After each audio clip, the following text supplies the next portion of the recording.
And Israeli Prime Minister Benjamin Netanyahu has been required to go into self-quarantine for a second time in a row. This after coming into contact with Health Minister Yaakov Litzman, who has tested positive for the coronavirus. Let's cross now to Jerusalem to speak to Irris Makler. Irris, who has had to go into quarantine now as a result of the Health Minister testing positive?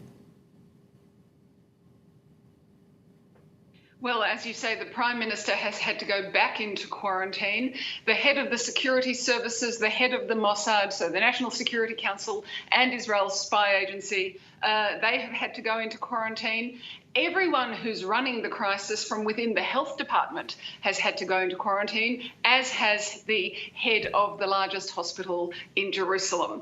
So we've seen a range of people. And I have to say, Benjamin Netanyahu has gone back into quarantine because his previous contact was his advisor on ultra-Orthodox affairs. And the health minister is also ultra-Orthodox. And I think that reflects what's going on in the cabinet, reflects what's going on in the population. We are seeing a much greater representation of the ultra-Orthodox getting the virus. I heard the head of Tel Aviv's largest hospital saying the ultra-Orthodox are about 10% of the population, but they're 50% of our intensive care beds. So that's just a sign of how widespread it is. So why are the rates so much higher in those ultra-Orthodox communities?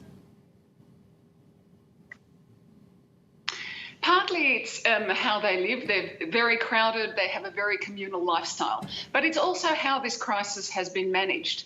Early on, I don't think the rabbis who really run the ultra-Orthodox don't listen to the state in the same way. The rabbis didn't understand the significance. They didn't shut down the schools. The people were not obedient. And the problem from the state's point of view is that it was selective enforcement.